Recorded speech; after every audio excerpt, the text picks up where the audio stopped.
So I have Michael Feldmeyer here in the studio podcast. Fantastic that we're having him on. He's going to be talking to us today about the Flagler County Drug Court Foundation. Mike, it's great to have you. I appreciate you having me on today to talk about the Drug Court Foundation and what's going on in our community. I got involved about 12 years ago. Actually, my involvement started with Pastor Charles Solano, who has the Grace Community Food Pantry and also has the Open Door Recovery Ministry here in town. I was volunteering at the food pantry with him, going to his church. But Pastor always had a desire, his whole ministry is about helping people. And coming from his background, he had a desire to help people in recovery. So we got plans to open up the Open Door Reentry and Recovery Ministry, and I helped them do that. Our initial clients, participants, whatever you want to call, came from drug court. So I got involved with drug court very quickly back then. It wasn't anything that I intended to do, but it just is what happened. After a while, it was determined pretty much that because drug court had a very comprehensive program that the participants had to participate in, and so did Open Door Ministries have a very intensive program that the participants had. It was very difficult for them to do both. So at that point, Pastor kind of made a determination that he's going to no longer take people from the drug court. He's going to vet them directly from the jail and from other programs coming in. So they could work that program. And at that particular time when they did that, the drug court program asked me to stay on with them. So I stayed on with the drug court as he ran the Open Door Reentry and Recovery Ministry. Led me into this whole program. I got more and more involved with the drug court itself. The Drug Court Foundation had already been formed long before I got involved with it. But once I got more and more involved with the actual drug court, they asked me to come involved, get involved with the Drug Court Foundation, which was formed in 2009 to help participants in the drug court program with things that the court couldn't help them do. So what our job is to take some of the pressures that are on them as they're in the program off their shoulders so they can concentrate on their recovery. When I came here to Flagler, I'm from St. Louis originally. St. Louis has a huge drug problem. And when I met you, I had no idea that same problem is here. Can you kind of go over the different stats that we have here in Flagler County? Because a lot of people are deceived and have no idea what's really happening. And you are right. There's many people here in the county who really have no idea what's going on. In the last 4 years, Flagler County has had the highest overdose rate, going from number 2 to number 10 out of the 67 counties. That's based on population. But that is still something we don't want to have. And what most people don't understand is where that is happening. It's not where most people think. Most of the overdoses from Flagler County take place in Palm Coast, where the money is. That's where it's going to happen. So we have climbed. The latest report that we have gotten is that we're up almost 40% over the previous year, where many of the counties have seen a decrease. We have very little in our county to help people in recovery. I'm sorry to say that. I'm probably known as the biggest complainer in town based on this particular topic, but it is a fact. We have very little available for recovery in Flagler County.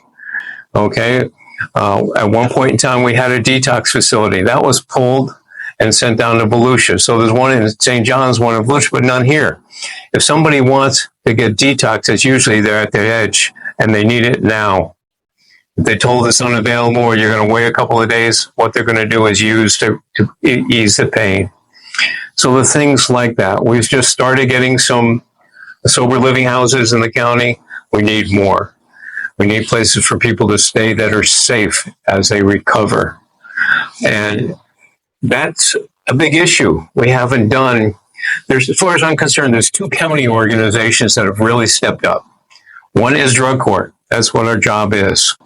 The second is our sheriff's department. At our jail, we actually have full-time recovery programs going on. We have both a male and female pods, which separates people that have come into the jail because of drug-related issues, and they want help. They can get help up to 5 days a week, and they separate them. So our sheriff and our department, his men and women in the department are doing a great job. Our drug court has been at it for a long time and does the best job. We have a fairly good record over a 2-year to 5-year period of time. We have a less than 67. We have a 67% non-recidivative rate. So the people that have been arrested come through the program, don't get rearrested for drug-related issues. That's great. It needs to go up, and we keep working on it. We have a great team of professionals and volunteers, community volunteers, to do that. But it is, let me put it this way. When you get involved, like I have and many of my team members have, because every one of our team are in it because of a heart, okay? It's like learning what to be bipolar. We see the great successes, and then sometimes we get that phone call. So you got to be willing to do that, step up. We need, if you're out there and you have a heart to help people, we need volunteers. Give me a call for that. Stop by. We're glad to have you join us and help us. I really like that too, because obviously I'm 12 years, I was 12 years in law enforcement. And one of the biggest things is the resources for people to get out of that situation and such like that. Tell me kind of what the resources are that you guys provide, and also tell me about like the Narcan that you guys specifically give out. Okay, basically what we provide for them is a variety of things. As simple as if they have a car that needs repair and they don't have the money, we help them. We've got a volunteer mechanic. We pick up the parts for them. We get them on the road so they can get back to work or whatever. We also help them with job training. We help them find jobs. So there's so many different things. We help them with their education. If they need a GED, which is required in part of the program, we help doing that by paying for their registration, paying for their testing and stuff like that, encouraging. We also act as mentors, which is different than people think of in the world of substance abuse. Do you have a sponsor? Well, we're not sponsors, we're mentors. And there's still a little difference in the way we do it. So we're there for a variety of things. Occasionally somebody will come up and they have an extra bill that came up that month. They're working, but it's too much for them to handle. We'll help them out with that. We have a loan program that we offer to the participants. First, if they've been in the program, they're doing really good and they need some money for a legitimate purpose, they don't have it, we loan it to them. We give them up to 6 months to pay it. If they maintain a team in the drug court program and make their first 4 payments on time, we forgive the last 2. That's helping teaching what they don't really know. We help the drug court in life skills programs, different programs that participants need.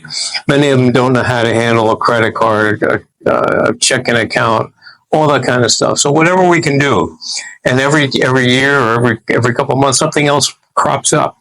And if it's legitimate and we can help them, that's what we're here for. You'd asked a little bit about the Narcan program that we're involved with. Back in 2019, we discovered there was a grant being issued by DCF to distribute Narcan in our county. And we were the first nonprofit in Flagler County to acquire this grant to give free Narcan away. What does Narcan do? It helps in opiate overdoses.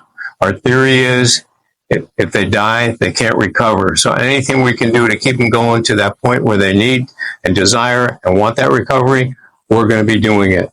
So our team got very involved in it. I have one family that heads up the Narcan group for us who lost a child to an overdose and have dedicated their lives to help people not go through what they did.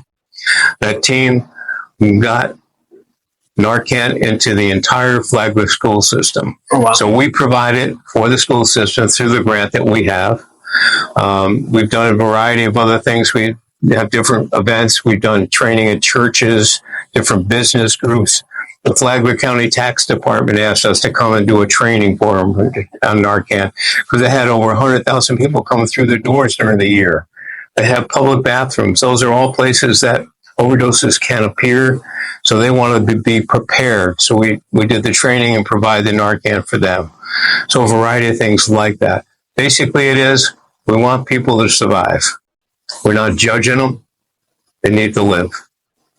You have an event that's coming up real soon, actually at the end of this month. And because I believe so strongly in this event, I've actually been kind of working behind the scenes.